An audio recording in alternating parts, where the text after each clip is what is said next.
Hi everyone, welcome back to my channel. This is Tanya. Thanks again for watching. Now today I figured I would do the VR, which forgive me, I forget who it's to. I will look it up and put it in when I title and upload the video.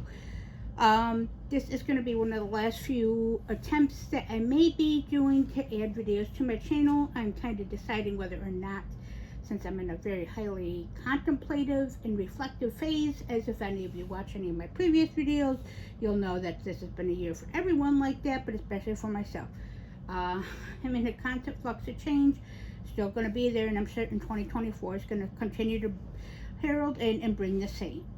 Now this VR is for the top 10 forever cards. Now I have certain cards from many of my ever-growing collection that I would choose if I took a little bit more time, but because of what I had out and what I just chose to do, kind of hard to make choices and decisions. Yeah, anyone that knows me, I have things with certain decisions, even if it is a little bit frivolous as to what is your favorite tarot card. Now, the purpose of my 10 forever cards, which then this is just for myself and VR and anyone that watches that may be interested, I picked a handful of the decks that I had readily available or near me that I've been working with or I have an interest of too.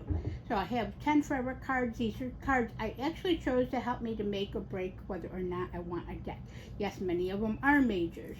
Many of these decks, I have only a couple decks here, and the ones I've chosen, they're primarily indie decks, so they're a little bit more or quite a bit more of an investment. However, again, quality goes into it, the artist's vision, integrity, what they put into it, and these decks are highly spiritual and highly treasured in my collection, and were all acquired this year. All are indie, come to find out, other than the one mass market, which you're seeing the picture of.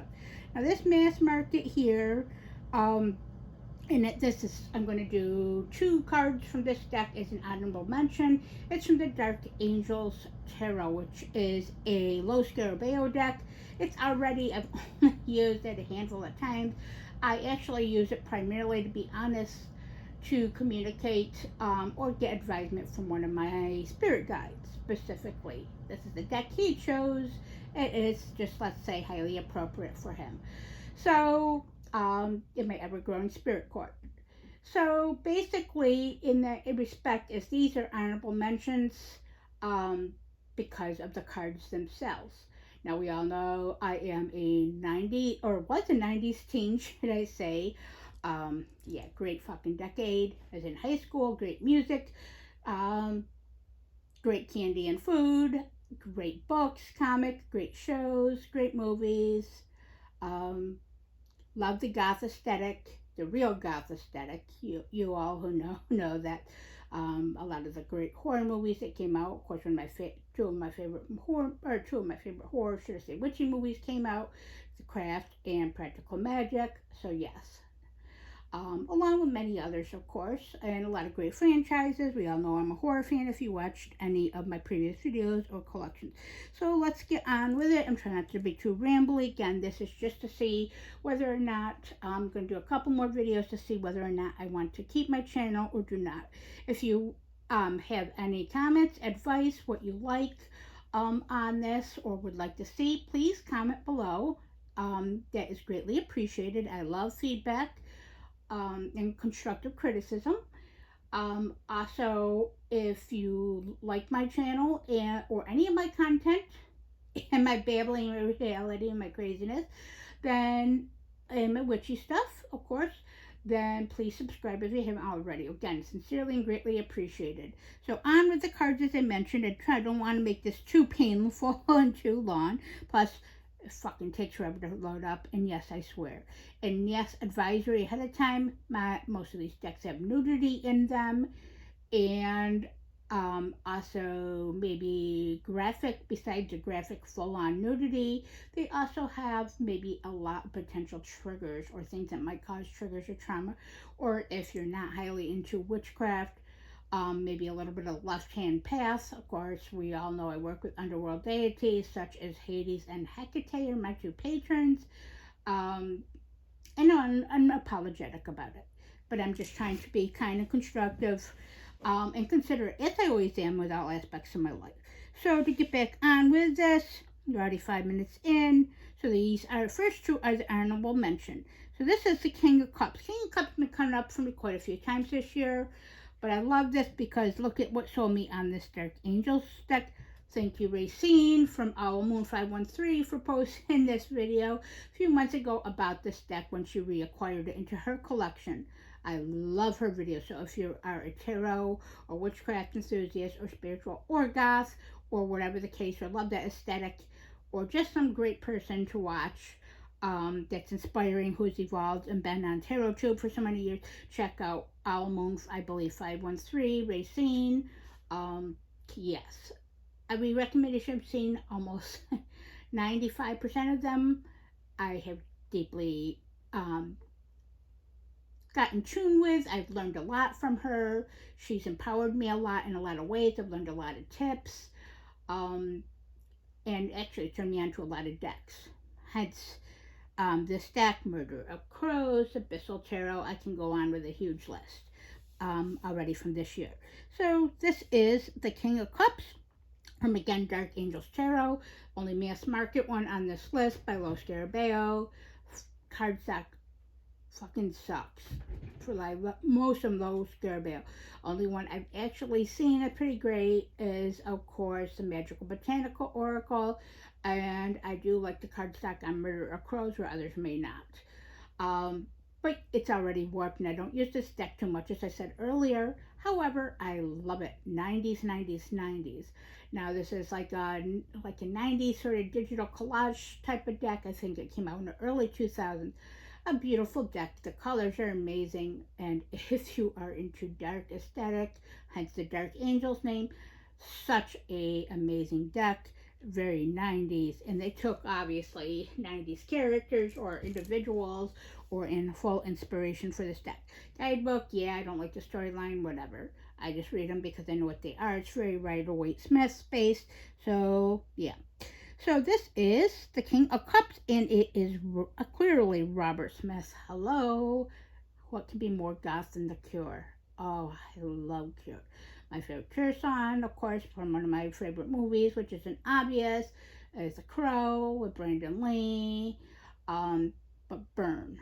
But I also do love, of course, The Forest is probably my second favorite song, along with Love Song, and of course Fascination Street, and I can go on and on. Robert Smith, I love everything about him. He is fun, crazy, wasn't afraid to be himself. He brought on quite a movement.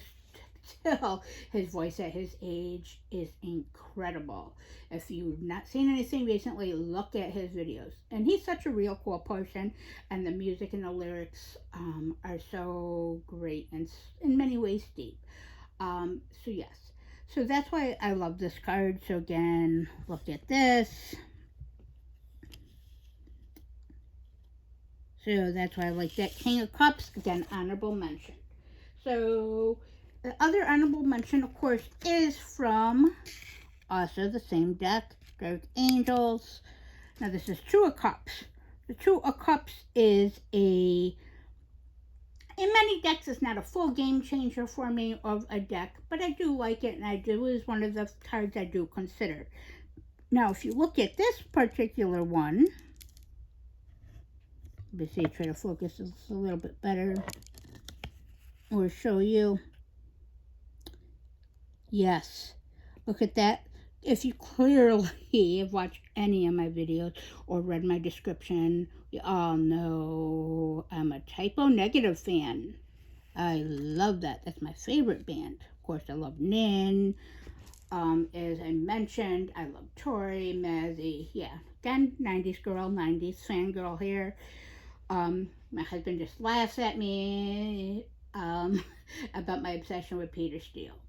But yes, if I could perform necromancy on a successful venture in regular branch, I would probably, of course, summon him.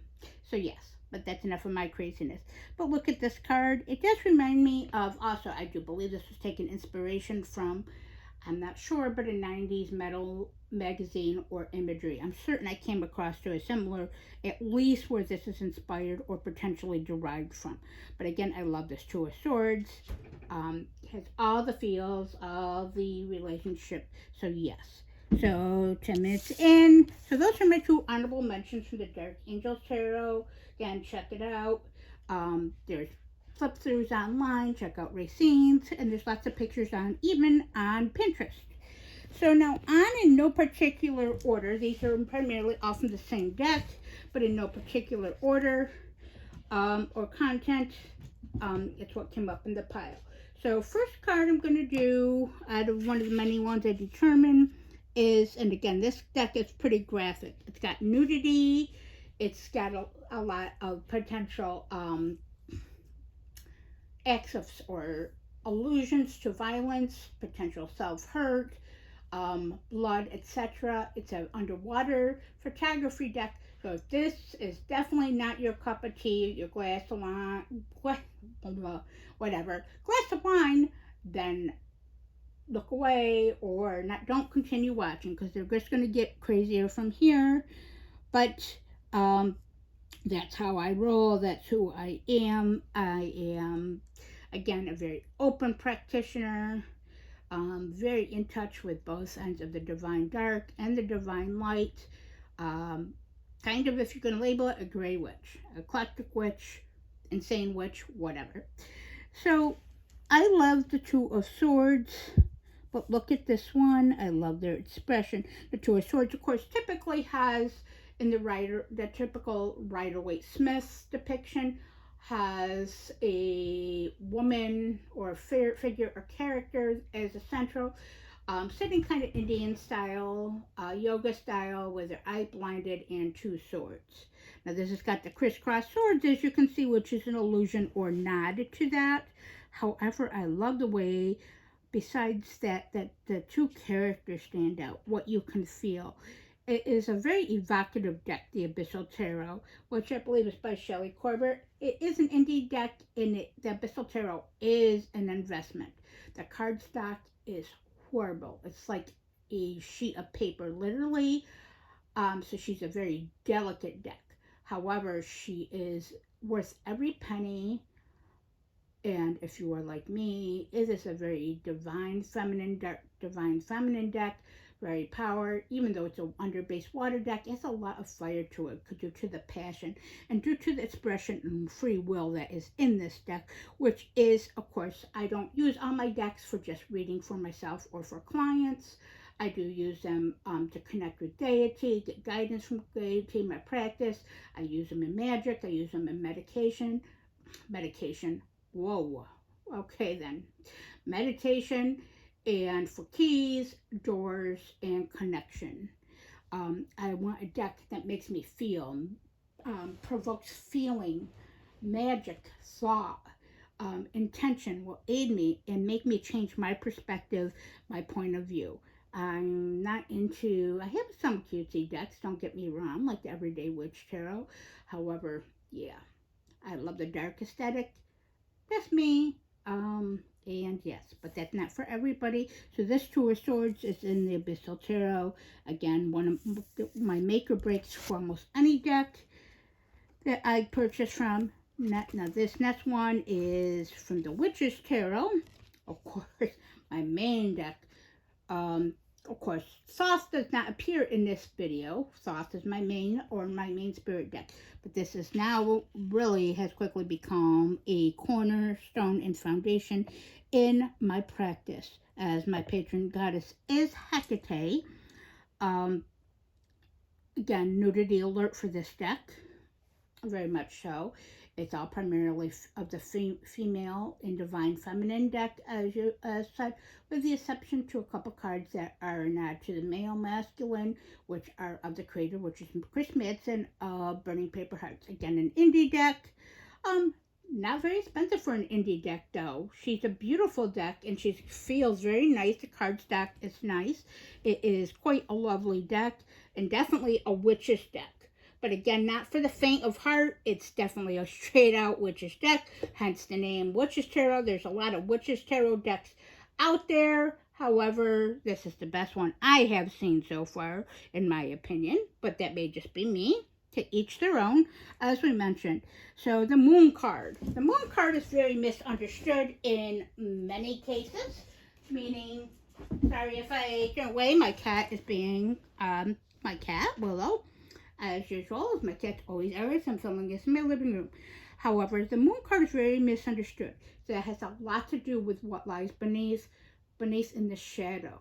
A lot to do evocative of feelings. But it's also a lot of what needs to be addressed.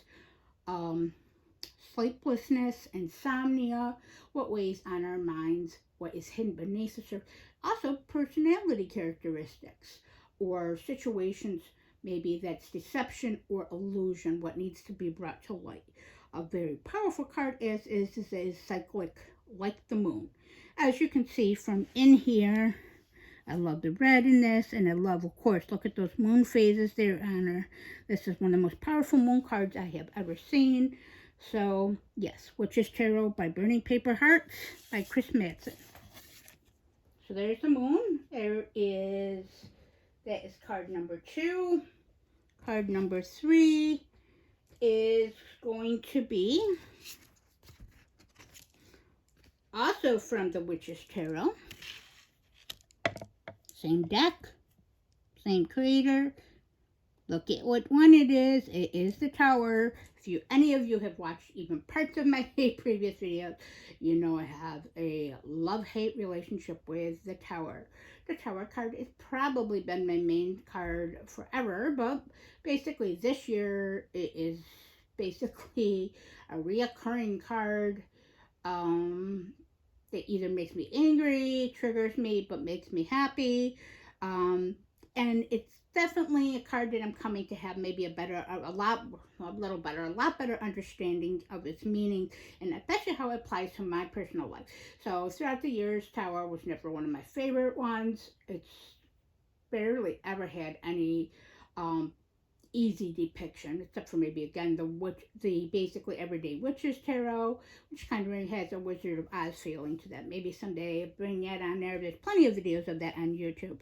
But I love this Tower card, as I do many of my others, and again, I'm actually not as upset to see it as much. She is a beautiful card. Look at that. So you can see here, like the flame coming and burning away, or part of the profile of the central character there, or going down, maybe from burning up. Looks like it is coming down from from actually, instead of burning up from upwards, it looks like it's burning downwards from the divine, or from the heavens. It is a burning away or falling away of your foundations, maybe your way of thinking, feeling, or how approaches are. It's how I'm seeing a lot more, whether it be your approach to how you react to your relationships, whether they be work or personal, or in marriage or love, or maybe your thinking, your self-talk, how you do your job, how you learn, how you deal with your obstacles or your wins or your losses. Or your spirituality for that matter. It's a burning away or falling away of your foundations. Often case, yes, it's fucking traumatic. I know mine is, but again, I think it's all for the better to clear away. If you haven't cleared away what you need to, this will show up the Tower well, but it's also self-imposed in many cases if you're following a path of self-understanding, enlightenment, and growth in all aspects of your life. So that is the next card. That's the third card, which is the Tower. There's many depictions of it. My favorite actually is from the Thoth, but again, she's in the other room for the time being, so I grabbed what was near me. So we're getting at 20 minutes, so let's move this along. Next one is also just happened to be in the pile, is from Burning Paper Hearts. Again, nudity warning for that. And as you can see, this is one of my favorite decks. I am currently also doing, in the Drop 'em 78 in Mindful Tarot, I'm doing what you do, one deck for 78 days, a card from each suit, and then finishing with the Minor Arcana for 78 days. I'm using the Somnia Tarot as my central focus in that challenge. However, My complement deck is this Witch's Tarot, of course, because I believe the Somnia also associates with Hecate or Hecate Analia. If I mispronounced that, I apologize with Hecate Analia, but I'm not Greek. So yeah, but she understands. But it's a very watery and beach deck. It also relates to Sailor so that Hecate, that deck communicates with that as this says. So perfect quick complement, and then I'm doing different of the Season of the Witch oracles along the way, primarily along with others as focus or clarifiers for oracles. But this is the Queen of Swords is what I consider myself in almost any deck, and many other readers that know me personally. I'm a very Queen of Swords, mixed energy that is. But Queen of Swords is definitely a make or break in any deck, as I've always considered that kind of my sort of archetype, or when someone's doing a reading for me as my card, and many of the energies that I want to embody or still want to embody. But look at that. Oh my God. She's eating a sword. She's probably the favorite Queen of Swords I have ever seen in my life. So, yes. And one of my favorite cards I've ever seen in my life. So, yes. Again, this is from the Burning Paper Hearts, but look at that. So evocative, so powerful. The Queen willing to eat her knowledge, accept pain, accept growth, and any consequences of her actions and empowerment. So yeah. So that's the next card. And so we're moving along here. Next one. Now this deck has a lot of nudity. Male nudity for the most part, but it does have a female nudity too. It is very dark divine masculine. Going towards a bit of the left-hand path, it is called the Sabbath Tarot. It is by Spiers. It's another indie deck. It's an investment deck. This is the travel edition versus the actual. I'm going to block it for now, YouTube, just because it is full on nudity and penis, unapologetically, just as it is for the female parts.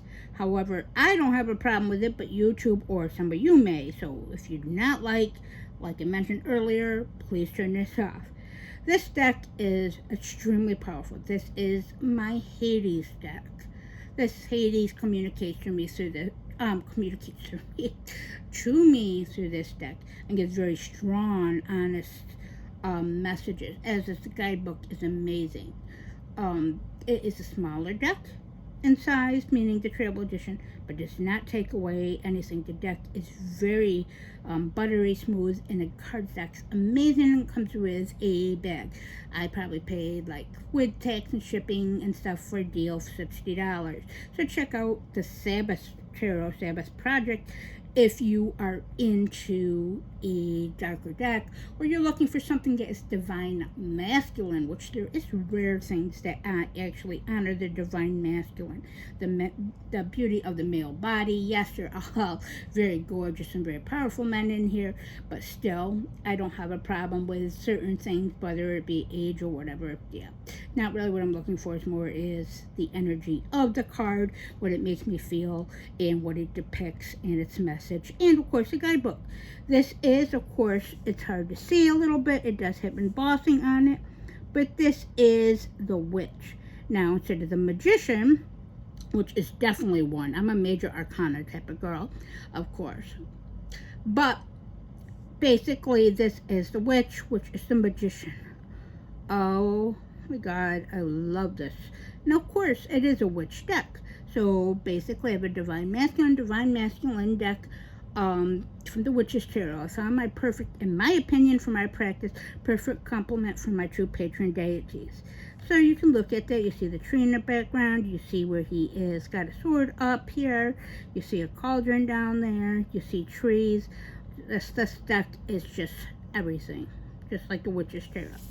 If I had to have basically a few decks in my collection, it would be these two, along with a Thoth, potentially in the case of the Nameless one tarot, and of course Terra, Volatile, and Bohemian. So yeah, maybe more than that, maybe 10. I could break it down if I had to, and most of them were of course indie. So moving along to the next one, which is in this deck, again, nudity alert. This is a female nudity, so yes, so breast. Of course, my favorite card in any deck, High Priestess, but I love this High Priestess. You can feel that she is channeling, in my case, the underworld and the heavens and the underworld and what is in between and in the liminal. Um, my feeling of divine feminine and divine dark feminine and intelligence and power and strength and all that does that. But look at her eyes and look at her expression. She's got the book, like most of that on there. She is highly beautiful, of course, but you can feel it. So yes, so of course High Priestess is actually one of my birth cards. So again, I have a great affinity with that. I'm very intuitive. Of course, I'm a reader. I'm a highly emotional, energetic witch. And being a spiritual advisor, most of my card, almost all of my card readings, my channeling, and my other advisements do come through what I believe, like the High Priestess, which is intuition, channeling, knowing what to say, tapping into the secrets, observing, being silent, and all she embodies. So again, the Sabbath Tarot, the High Priestess, from the Sabbath Tarot by Spiers.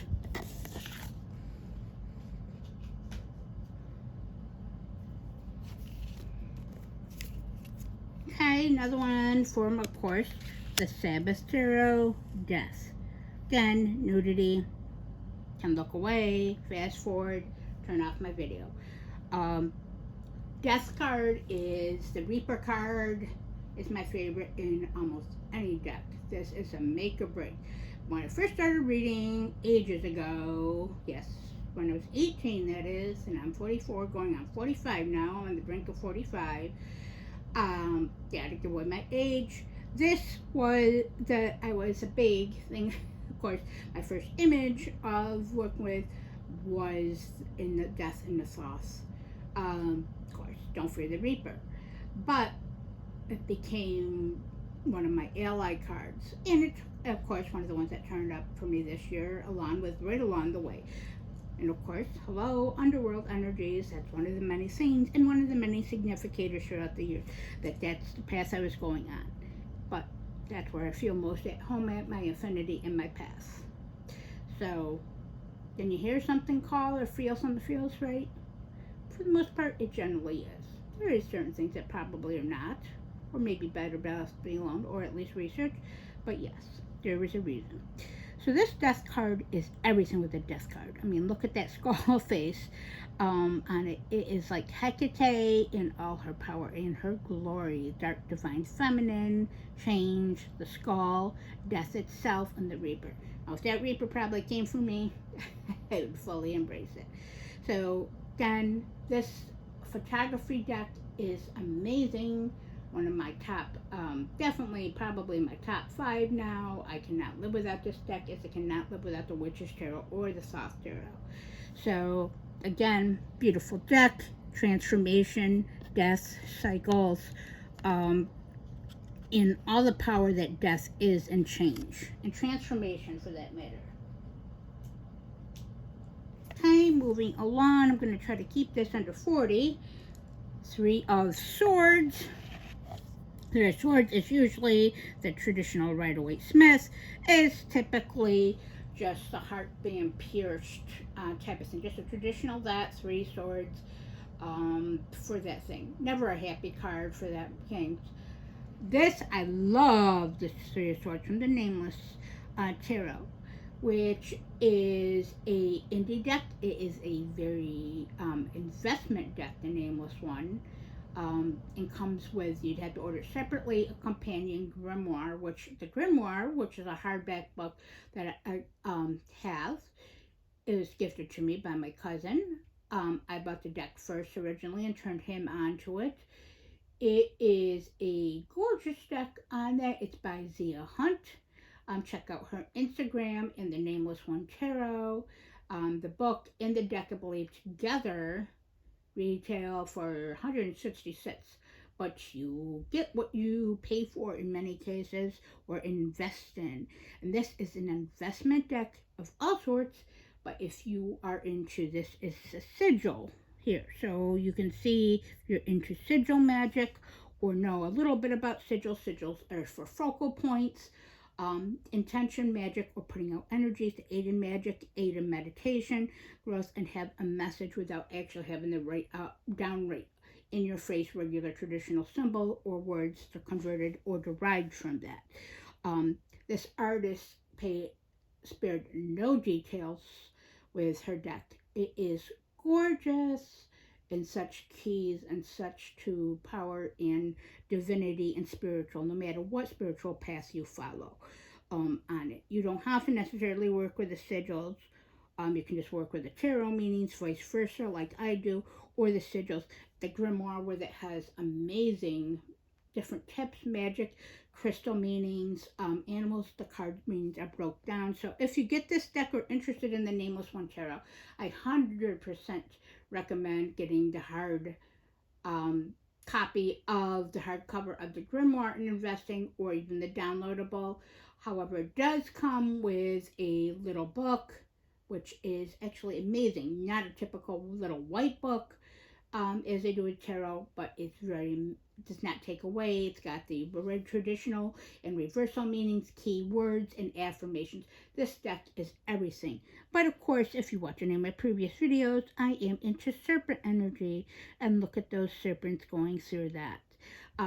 Besides being heartbreak, maybe from a relationship or a loss, or maybe something you have learned, and very emotional wounding, it is also that the snakes are for rebirth and growth, and to take away from what is hurting you in your wounds and to help fill them or empower, or for you to help and empower yourself or regrow. Time to let go. So this deck, this actually changed, it's a game changer in the world of Three of Swords for myself. So next one is from the Nameless also. Ace of Swords. As you can see, I'm a big swords girl. I'm very much into the realm of thinking and overthinking and overanalyzing. So yes. But this Ace of Swords, I love Ace of Swords in most decks, traditionals. Ace of Swords, as you can see, other than the sigil, but the color of this deck and the purples and the cardstock in this deck is just great. She's a big deck. I have small hands, but I like big decks, and I cannot lie. Yeah, cheese. But yes, so she's a beautiful Ace of Swords, traditional, but gorgeous traditional. Next is, lastly, already, well, good. Hopefully keep with my going through on this. Under 40. This one's pretty. This is another from the Abyssal Tarot. This one might be quite a bit disturbing, as is the Devil is for most people. I love the Devil card. Devil card is very much about understanding your patterns, your cycles, your own personal limitations, restrictions, your bad habits, what needs to be released, what has a grip on you, addiction. Addiction can come in many forms, in many shapes and sizes, and I believe all of us have some form of addiction or attachment or unhealthy habits, thinking, or how we relate to things, or how we treat ourselves in our inner world. Also what's holding us back. So kind of like you see here, look at the look on her face and the hand coming and her holding on like the death grip, gasping for air type of thing under the water. But the Devil's also about liberating yourself and freeing yourself from that and opening yourself up to truth and reality. Devil's not always bad like the Christians wanted everyone to believe or indoctrinated. Yeah, it's definitely not. There's so much more on it, and if one expands their minds and their perception or willingness to be objective a bit about things, they'll find out that things are not exactly as they appear on the surface, or what was originally told to them or what originally they experienced. And that's part of what the devil card is, without going into too rambling. So with this is or was my 10 um, credit cards or cards that I looked for when purchasing a deck or saying and stalking or studying a deck to see how it's going to help me on so many levels, whether again it be a reading level, reading for clients, reading for myself, magical purposes, studying purposes, enlightenment purposes, spiritual and deity purposes, and path working. Path working is a major function and feature in my life, especially this previous year and next year. I think it's going to be probably a hell of a lot more. But actually looking forward to that and looking forward to put to work for myself. Now, again, I'm not sure if I'm going to be doing much videos or not. Yeah, that is for many reasons contemplative, including, yeah, not getting much of a following here, but I guess at least I'm doing it for myself and to stick with trying to do something for myself, my commitment. So again, if you like anything about these cards, have any questions about these decks, please, or any questions for myself or constructive criticism, please comment below. Please like if you like this video, and please subscribe to my channel. Be greatly appreciated, and thanks for putting up with my crazy ass and rambling. And with that, blessed be, and I hope this all finds you all well.